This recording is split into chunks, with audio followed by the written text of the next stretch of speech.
بسم الله الرحمن الرحيم.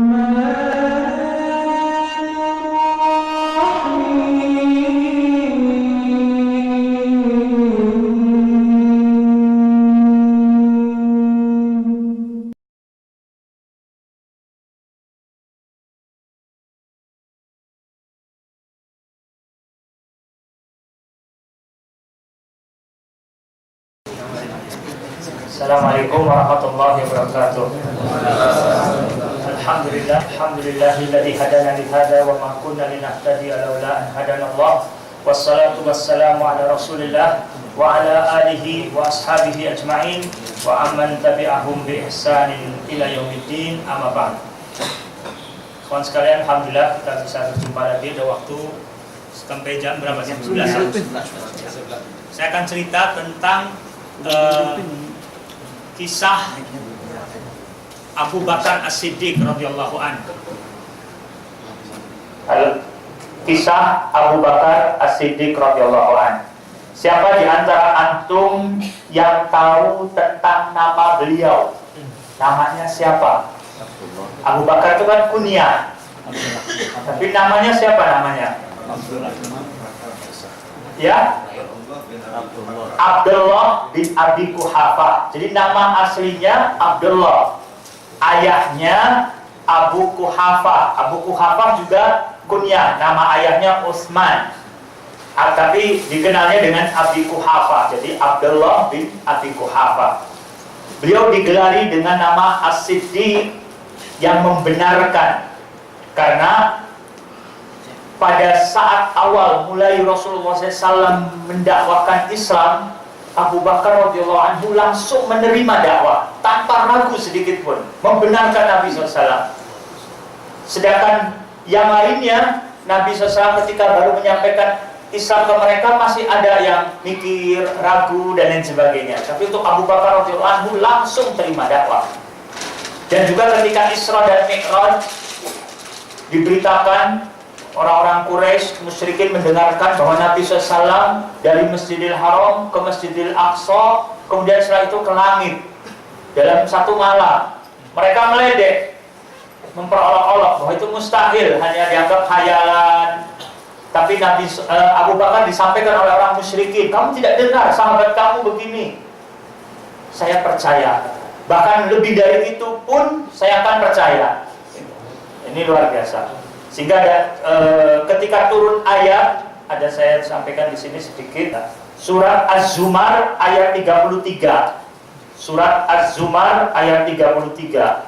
Surat Az-Zumar surat nomor 39. Ayatnya 33, Allah berfirman, "Walladzi jaa'a bis-sidqi wa saddaqa bihi ulaika humul muttaqun." Dan orang yang membawa kebenaran, ya, walladzi jaa'a bisidqi, siapa yang datang membawa kebenaran? Siapa? Rasulullah SAW. Wasaddaqa bihi, dan yang membenarkannya. Para ahli tafsir menjelaskan ayat ini wasaddaqa bihi yaitu Abu Bakar As-Siddiq radhiyallahu anhu. Ulaika humul muttaqun, mereka adalah orang-orang yang bertakwa. Tapi ayat ini berlaku umum, siapa saja yang membenarkan Nabi SAW. Tapi tentu di sini yang utama adalah Abu Bakar As-Siddiq, dan pujian untuk Abu Bakar As-Siddiq radhiyallahu anhu. Abu Bakar As-Siddiq radhiyallahu anhu dari sebelum masuk Islam itu sudah menjadi orang yang baik perilakunya, kepribadiannya, akhlaknya sudah dikenal baik. Sudah dikenal baik. Suka membantu orang yang kesusahan, ahli silaturahim, tidak pernah minum khamr, tidak pernah menyembah berhala sedikit pun, tidak pernah. Fitrah, benar-benar menginginkan tauhid. Kalau berkumpul pun memilih orang-orang, kumpul dengan orang-orang yang masih fitrahnya masih baik, orang-orang yang lagi merindukan datangnya Nabi di akhir zaman. Abu Bakar suka bertemu dengan mereka, sedih melihat kerusakan-kerusakan yang ada di masyarakat, penyimpangan, kesyirikan dan lain sebagainya. Subhanallah, makanya ketika dengar ada nabi yang membawakan tauhid langsung, dan ternyata nabinya itu adalah Nabi Muhammad SAW, Abu Bakar As-Siddiq radhiyallahu anhu sudah kenal dengan Nabi Muhammad sebelumnya, sama-sama di Mekah, bahkan berteman, bersahabat, sehingga datang ke rumah Nabi SAW. Saya dengar kamu mendapatkan wahyu, apa benar? Ya, benar. Kata Nabi SAW, saya datang wahyu menyampaikan tentang Islam dan tauhid. Langsung Abu Bakar As-Siddiq radhiyallahu anhu menerima dan mengucapkan 2 kalimat syahadat dan berbaiat kepada Nabi SAW. Tapi setelah beliau masuk Islam, berubah masyarakat musyrikin Quraisy sikapnya. Mereka mulai menyakiti Abu Bakar As-Siddiq radhiyallahu anhu. Apalagi kabilahnya Abu Bakar ini tidak begitu kuat, berbeda dengan kabilahnya Nabi Muhammad SAW dari Bani Hashim, dan ada juga pelindungnya Abu Thalib, paman Nabi, walaupun belum masuk Islam dan tidak masuk Islam sampai meninggalnya, tapi dia pelindung. Musyrikin Quraisy takut, mikir kalau mau menyakiti secara fisik dan lain sebagainya. Tapi untuk Abu Bakar As-Siddiq radhiyallahu anhu secara suku dari Bani Taim, tapi nanti ke atasnya sampai kepada Quraisy juga, ke kakek yang ke-6 bertemu dengan kakeknya Nabi SAW juga. Kemudian pernah Abu Bakar As-Siddiq radhiyallahu anhu pada saat itu dakwah masih sembunyi-sembunyi. Yang masuk Islam baru sekitar 38 orang. Abu Bakar radhiyallahu anhu minta kepada Nabi SAW untuk mendakwakan Islam secara terang-terangan.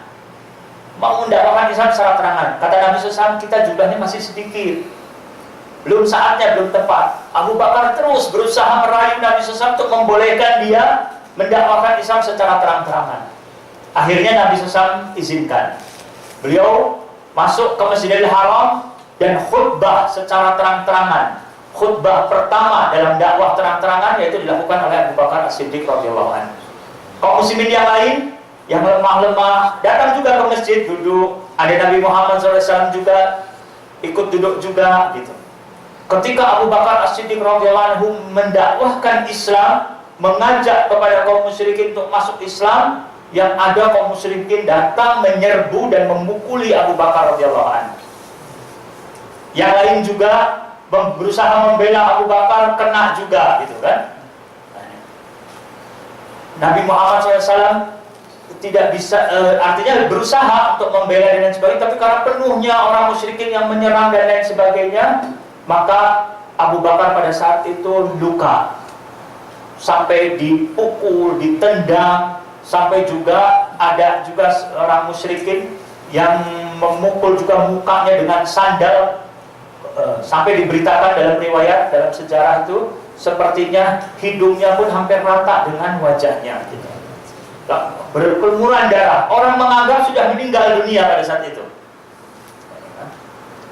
Pada saat itu dianggap sudah meninggal oleh kaumnya, walaupun yang musyrik juga, tapi masih kerabat. Abu Bakar digotong, dibawa, disangka meninggal, tapi mereka marah.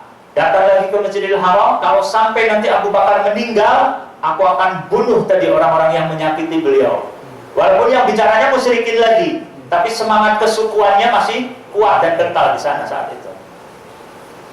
Berapa lama Abu Bakar pingsan, sampai akhirnya siuman, sadar. Apa kata-kata pertama yang diucapkan? Ma fa'ala Rasulullah sallallahu alaihi wasallam. Apa yang dilakukan oleh Rasulullah SAW sekarang? Artinya bagaimana keadaan Nabi? Selamat atau tidak? Dia berpikirnya memikirkan keadaan Nabi SAW yang sangat dicintainya. Tidak memikirkan bagaimana nih saya luka semua, sakit dan lain sebagainya, merintih, mengeluh, tidak. Menanyakan keadaan Nabi. Sampai bapaknya dan kerabat yang lainnya kesal juga. Artinya nanya tentang keadaan temannya gitu kan. Bapaknya belum masuk Islam, ibunya juga belum masuk Islam. Akhirnya bapaknya ninggalkan Abu Bakar, pesan ke ibunya tolong kasih makan dia. Tapi Abu Bakar bilang ke ibunya, saya tidak mau makan sampai saya tahu keadaan Nabi. Kata ibunya, saya nggak tahu keadaan teman kamu. Udah gini aja Umi, tolong Umi pergi ke rumahnya Ummu Jamil, Fatimah binti Khattab. saudaranya Umar bin Khattab radhiyallahu anhu. Tapi Umar waktu itu belum masuk Islam, tapi saudara perempuannya sudah masuk Islam. Jadi karena ibunya perempuan perginya menemuinya orang perempuan juga, ada orang perempuan yang masuk Islam. Ummu Jamil pergi ke rumahnya, tanya keadaan dia. Ibunya pergi, sayang ibunya sama Abu Bakar ini. Datang tanya, bagaimana keadaan Muhammad bin Abdullah, anak saya. Abu Bakar menanyakan. Fatimah masih bingung, dia ibunya belum masuk Islam kan. Ini masalah rahasia, dakwah masih sembunyi-sembunyi. Jadi tidak diberitahu. Ada riwayat mengatakan, siapa itu Abu Bakar, siapa itu Muhammad bin Abdullah gitu. Kalau boleh tahu, ibu, saya ingin pergi menengok anak ibu gitu kan. Akhirnya pergi. Ketemu, melihat Abu Bakar dalam keadaan luka seperti itu, menjerit Fatimah dan mendoakan keburukan untuk orang-orang yang menyakiti beliau. Ya Allah, semoga Allah balas itu hukum mereka yang telah menyakiti Abu Bakar. Sedih sekali melihat sahabat luka. Abu Bakar tanya lagi, bagaimana keadaan Rasulullah SAW? Fatimah bingung. Ummu Jamil, ini ada ibu kamu di samping saya gitu kan. Belum masuk Islam kan? Ini ada ibu kamu, artinya masih rahasia. Nah apa-apa, jangan khawatir gitu. Alhamdulillah Rasulullah selamat, baik. Di mana beliau sekarang? Ada di Darul Arqam. Di rumahnya Arqam bin Abil Arqam. Dakwah di situ waktu itu sembunyi-sembunyi. Abu Bakar bilang lagi, demi Allah saya tidak mau makan, tidak mau minum sampai saya lihat langsung Rasulullah SAW. Tolong bawa saya ke sana. Melihat seperti itu, ibunya juga nggak bisa maksakan. Bersikeras Abu Bakar dengan keinginan untuk bertemu dengan Rasulullah SAW. Ditunggu waktu yang tenang, karena habis tadi ada masalah kan, beliau dipukul di Masjidil Haram itu kan gempar. Ditunggu dulu, udah tenang malam, udah kelihatan sepi, baru mereka bertiga pergi ke rumah Arqam bin Abil Arqam, ke Darul Arqam. Ditemuinya Nabi SAW, dipeluknya Nabi SAW, melihat Nabi dalam keadaan sehat, dia senang sekali, gembira sekali Nabi SAW sehat. Sahabat yang lain juga ikut memeluk Abu Bakar. Sampai Abu Bakar bilang, ya Rasulullah, ini ibu saya itu baik orangnya, baik kepada saya. Tolong dakwahi dia, tolong doakan agar Allah beri hidayah dia masuk Islam. Rasulullah SAW doakan, Rasulullah SAW dakwahi, dan subhanallah saat itu juga ibunya mengucapkan 2 kalimat syahadat masuk Islam. Alhamdulillah, Abu Bakar sangat perhatian sekali untuk mendakwahi keluarganya. Asma masuk Islam, Aisyah masih kecil dan terima Islam. Bapaknya belum, nanti di Fathu Makkah baru masuk Islam. Ada lagi anaknya Abdurrahman, itu juga masuk Islamnya di setelah berikutnya, tidak awal. Bahkan pernah ikut pertempuran dengan kaum muslimin. Pernah pertempuran dengan kaum muslimin. Dan Abu Bakar radhiyallahu anhu sejak pertama adanya pertempuran selalu ikut, tidak pernah absen bersama Rasulullah SAW. Anaknya Abdurrahman setelah itu masuk Islam, sempat bilang, wahai ayah, dulu waktu saya perang melawan tentara kaum muslimin, saya lihat ayah sebenarnya, tapi saya palingkan seperti tidak lihat. Saya nggak mau bunuh ayah saat itu, kata anaknya. Kata ayahnya Abu Bakar radhiyallahu anhu, saya tidak lihat Anda waktu itu, tapi kalau saya lihat Anda saat itu juga lagi perang, saya nggak peduli kamu anak saya bunuh kamu. Karena kamu saat itu di sofnya orang-orang musyrikin saat itu, gitu kan? Itu menunjukkan Abu Bakar benar-benar orang-orang yang beriman yang sebenar-benarnya, gitu kan? Tidak menjadikan karena itu kerabatnya, anaknya dan lain sebagainya. Kalau memang musuh ya musuh, gitu kan? Ini luar biasa.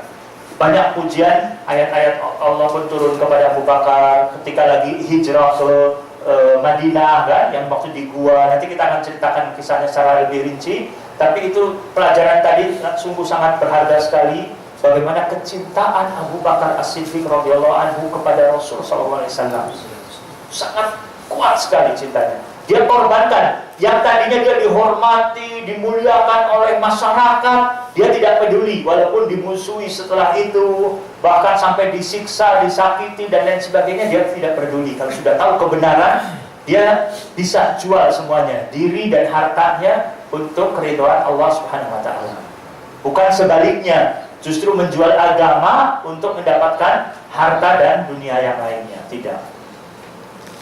Dan Rasulullah SAW sangat dicintai oleh para sahabatnya karena kemuliaan akhlak beliau. Beliau sebagai seorang pemimpin yang luar biasa bijaksananya. Pemimpin yang baik itu, kalau pemimpin dia pemimpin yang benar-benar bisa memimpin ruh manusia sebelum fisiknya. Mengerti perasaan dan kejiwaan orang yang dipimpinnya. Dia seorang pemimpin yang ideal, dia bisa untuk lapar terlebih dahulu agar orang yang dipimpinnya kenyang. Dia bisa begadang, tidak tidur agar orang yang dipimpinnya bisa tidur nyenyak.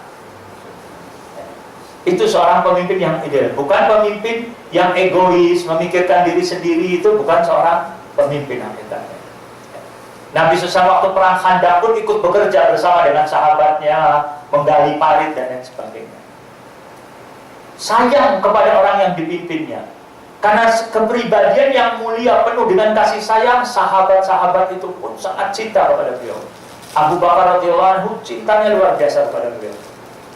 Bahkan waktu pernah sebelumnya, karena beliau lemah kabilahnya kan, Abu Bakar radhiyallahu anhu berangkat hijrah ke Habasyah. 11 orang laki-laki, 4 orang perempuan. Dari Mekah jalan kaki pergi ke Su'aibah. Su'aibah itu arah yang mau ke Laith ya. Su'aibah. Di situ dari pantai sewa kapal kecil, pergi naik kapal kecil menuju Habasyah, Ethiopia. Itu yang sebelumnya, kalau tidak salah yang Habasyah yang ya. Tapi sebelum dalam perjalanan ke Su'aibah itu, dalam perjalanan Abu Bakar jumpa dengan seorang kepala suku yang kenal dengan Abu Bakar. Mau kemana kamu? Saya mau hijrah. Di kampung saya, di negeri saya disakiti, nggak bisa ibadah kepada Allah dengan benar. Saya ingin ke tempat yang bisa beribadah dengan benar. Saya mau ke Habasyah. Kata kepala suku tadi, orang seperti kamu tidak pantas untuk keluar dari tempat kampung halaman, dan tidak sepatutnya untuk diusir, karena kamu ini dikenal suka menolong orang yang fakir miskin, menolong orang yang lagi kesusahan, silaturahim. Anda orang yang mulia. Sudah, saya yang akan jamin. Anda pun pulang lagi, saya akan jadi penjaminnya. Jadi ada satu aturan di negeri Arab pada saat itu, dan sampai sekarang juga ada orang yang menjamin. Kalau ada orang yang menjamin, tidak boleh ada orang yang mengganggu.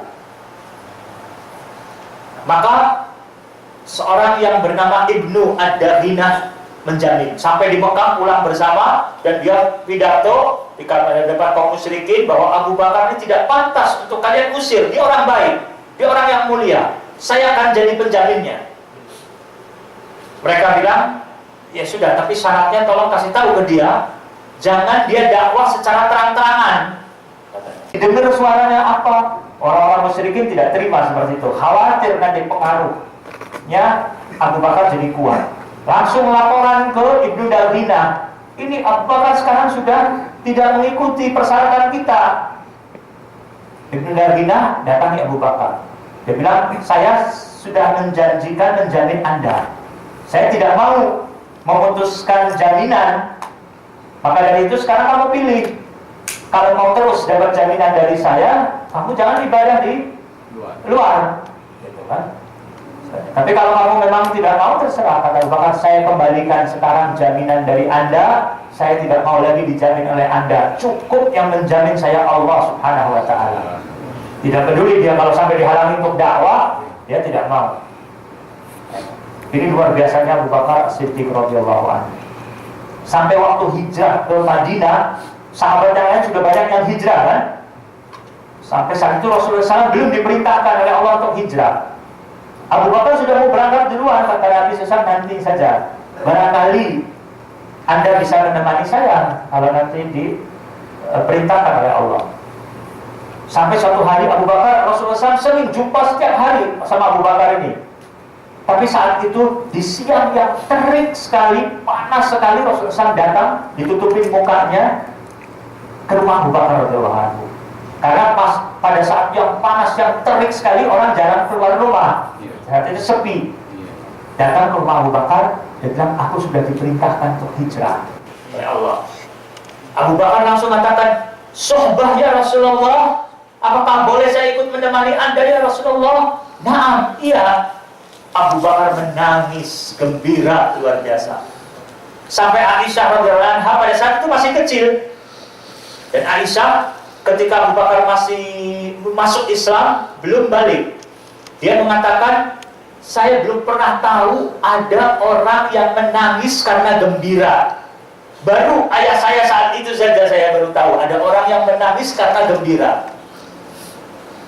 Langsung disiapkan, kata Abu Bakar bilang, ya Rasulullah, saya sudah beli 2 kuda untuk saya dan Anda. Saya sudah berharap bisa menemani Anda berhijrah. Sudah saya siapkan, dan 4 bulan saya kasih makan terus kuda ini. Dan hartanya dibawa semua oleh Abu Bakar. Abu Bakar itu perjuangannya lewat hartanya luar biasa berislam. Kalau berjumpa dengan orang-orang yang disiksa dari budak Bilal, dibeli oleh beliau. Sampai, kenapa kamu siksa? Ittaqullah, takut kamu kepada Allah. Kamu yang bikin gara-gara, kata majikannya yang di Bilal ini. Kamu yang merusak mereka. Karena Abu Bakar selama di Mekah 30 orang masuk Islam lewat beliau. Di antaranya 6 orang, yaitu dari 10 orang yang dijamin surga. Utsman bin Affan radhiyallahu anhu, Abdurrahman bin Auf, dan yang lain-lainnya. Semangat dakwahnya. Dan tidak hanya dakwah saja, tapi juga dengan hartanya. Tadi dibeli, berapa maunya harganya, beli, yang penting bebas. Setelah itu dimerdekakan. Zinirah, pernah ada juga Zinirah yang disiksa. Ada lagi seorang budak disiksa oleh Umar bin Khattab radhiyallahu anhu. Walaupun bukan budaknya beliau, tapi budak dari kaumnya, diminta Umar yang menyiksa. Disiksa bisa-bisaan sampai Umarnya sendiri sudah letih menyiksa dia. Abu Bakar datang, langsung dibebaskan, dimerdekakan. Ada seorang Zinirah, budak yang buta. Orang musyrikin mengatakan, tuh buta gara-gara Lata dan Uzza marah kepada kamu. Bohong, kata Zinirah. Lata dan Uzza tidak bisa memberi manfaat dan tidak bisa memberi mudarat. Kalau Allah menghendaki, saya pun bisa melihat lagi. Subhanallah, keajaiban Allah, Allah berikan, dia bisa melihat lagi. Tidak, ini juga pelajaran bagi kita, tidak boleh putus asa dari apapun, penyakit, musibah. Jangan nganggap, sudah tidak ada jalan keluar, dokter udah bilang gak mungkin sembuh, tinggal nunggu meninggalnya saja. Kalau Allah menghendaki, Allah ala kulli syai'in qadir. Tidak ada, kita jangan tidak boleh putus asa. Abu Bakar Siddiq radhiyallahu anhu bawa semua hartanya waktu untuk hijrah ke Madinah, dibawa semua hartanya. Tidak ada yang ditinggalkan sedikit pun untuk keluarganya dari sisi materi uang dirham dibawa. Walaupun keluarganya punya kambing, ada makanan artinya kan, bukan dibiarkan kelaparan, tidak. Setelah hijrah, bapaknya Abu Bakar datang ke rumahnya Abu Bakar, ketemu sama Asma binti Abi Bakar, masuk Islam Asma. Waktu hijrah pun tentara musyrikin datang ke rumah Abu Bakar. Mana bapak kamu? Asma bilang tidak tahu, ditempeleng oleh Abu Jahal. Tidak urusan, dia jaga rahasia kan, tidak mau dia beritahu. Kemudian bapaknya Abu Bakar datang, bapaknya tunanetra, tidak bisa melihat. Dia bilang, ini bapak kamu ini bikin susah kamu saja ya. Sekarang kamu kepikiran tentang keselamatan dia. Yang kedua, bikin susah kamu, dia tidak menaruh harta apa-apa buat kamu. Kata Asma, wahai kakek, ayah saya meninggalkan kebaikan yang banyak untuk saya. Dia tidak mau bikin sedih kakeknya kepikiran. Diambilnya batu, tempat berangkas uangnya Abu Bakar, pundi-pundi uang dirhamnya kosong kan, tidak ada isi batu. Terus di atasnya ditaruh pakaian, kain-kain gitu kan. Wahai kakek, kalau mau lihat tempat hartanya bapak, suruh pegang, tapi pegangnya bukan batunya kan, tapi pakaiannya gitu. Tapi dilihat, wah, ada benda yang berat bawahnya gitu kan. Disangkanya dinar, dirham ada di situ semua. Jadi bapaknya, kakeknya Asma senang. Sudah kalau gitu tinggalkan harta buat kamu, bagus berarti dia. Padahal kata Asma, demi Allah dia Abu Bakar nggak ninggalkan, bapak saya nggak ninggalkan spesial uang pun gitu kan. Tapi tawakal sama Allah. Artinya yakin pertolongan dari Allah Subhanahu wa taala datang. Abu Bakar hijrah ke Madinah. Kalau dalam hijrah saat itu Abu Bakar berjaga di belakang Rasulullah SAW. Nanti tiba-tiba di depan Rasulullah SAW. Rasulullah tanya, kenapa kamu berbuat begini? Saya khawatir ada orang yang menyerang dari belakang. Yang kedua, saya takut ada dari musuh dari depan. Jadi ingin jadi benteng tameng dari Rasulullah SAW, biar dia sendiri yang menghadapi. Sampai datang nanti Suraqah kan, di Malik yang mengejar itu, sampai jatuh terus. Sampai masuk gua pun Abu Bakar bilang, sebentar Rasulullah, saya dulu yang masuk, lihat keadaan. Dilihat, sudah kan. Sampai dicabut pakaiannya juga, dirobek untuk nutupin lubang-lubang yang ada di gua. Khawatir ada ular, kalajengking gitu kan. Sampai kemudian setelah itu duduk di gua dalam, Rasulullah berbaring di atas paha pangkuan Abu Bakar. Ternyata ada satu lubang yang belum ditutup. Akhirnya pakai kaki, ditutupnya pakai kaki Abu Bakar. Ternyata ada kalajengking nyengat kaki Abu Bakar radhiyallahu anhu. Karena sayangnya Rasulullah SAW sedang tidur, tidak ingin dia bangun, tidak menjerit, tidak teriak, tahan sampai nangis, tidak kuat sakitnya, tetes air mata. Nabi SAW baru bangun. Tanya, kenapa kamu? Enggak, cuma sedikit saya kena ini sengat kalajengking. Akhirnya Rasulullah SAW obati dengan air liurnya atau dengan ditiup seperti itu. Alhamdulillah dengan izin Allah sembuh. Dengan ruqyah, alhamdulillah sembuh. Itu contoh perjuangan Abu Bakar As-Siddiq, dan masih banyak lagi. Insya Allah barangkali ada kesempatan lain, minggu depan atau lainnya saya akan teruskan lagi, atau setelah nanti Ustaz Abu Qatadah ya, berarti 2 pekan lagi. Saya sendiri baru mempelajari lagi, walaupun dahulu pernah mempelajari sejarah hidup Abu Bakar, tapi masih banyak yang lupa. Ternyata baca, ya Allah, kayak baru diingatkan lagi. Dan juga masih banyak yang belum kita tahu sebelumnya. Padahal itu sejarah tokoh kita, para sahabat kan. Sekarang kita prihatin di Indonesia, orang tidak kenal sejarah hidup sahabat, perjuangannya, dengan mudahnya mencela sahabat.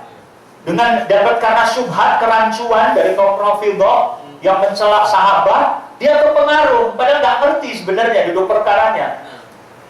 Kalau kita percaya sama suatu mesin, misalnya kita beli mobil, kita percaya mobil ini mereknya bagus. Ada sesuatu yang menurut kita ada sisi kelemahan, tapi karena kita tidak tahu, kita tidak akan menganggap bahwa ini lemah, nggak boleh seperti ini. Kita nggak percaya, yang bikin insinyur pasti ahli. Cuma saya nggak ngerti saja, gitu kan. Nanti coba saya tanyakan pabriknya ini untuk apa. Nggak berani kita mencela atau mengkritik, gitu kan.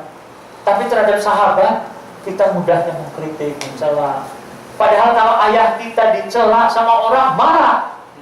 Guru kita marah. Padahal Abu Bakar As-Siddiq radhiyallahu anhu bukan saja orang tua kita, tapi juga guru bagi jutaan kaum muslimin, bahkan miliaran dari sejak Islam lahir sampai sekarang jumlahnya. Jadi teladan dan akhlaknya, ibadahnya, perjuangannya luar biasa. Tapi kita tidak menghormati tokoh-tokoh kita. Kalau di barat, tokoh sampai dibikin patung, padahal dia itu perampok, tapi dibikin patung karena kekagumannya sama tokoh. Hitler, nanti ada lagi Stalin dan lain sebagainya, dibikin patung. Padahal mereka para diktator yang kejam dan lain sebagainya, akhlaknya juga buruk dan lain sebagainya. Tapi mereka membanggakan tokohnya, dianggap orang hebat ini, misalnya. Tapi kita umat Islam terhadap tokohnya mudah saja untuk mencela. Makanya ada istilah tak kenal maka tak sayang. Kalau kita kenali, pelajari, benar-benar insya Allah akan bertambah rasa cinta kita kepada para sahabat radhiyallahu anhu. Kita ajarkan kepada anak-anak kita dari kecil juga. Jangan bacanya Naruto, bacanya Conan, bacanya komik-komik seperti itu kan, Miko dan lain sebagainya. Kita prihatin. Kita ajari anak-anak supaya cinta kepada para sahabat radhiyallahu anhu, sejarahnya Nabi SAW. Tapi bagaimana kita mau menceritakan ke mereka kalau kitanya sendiri tidak tahu? Maka kita pun harus belajar. Kemudian kita beritahu, informasikan kepada anak-anak kita. Itu saja. Wassalamualaikum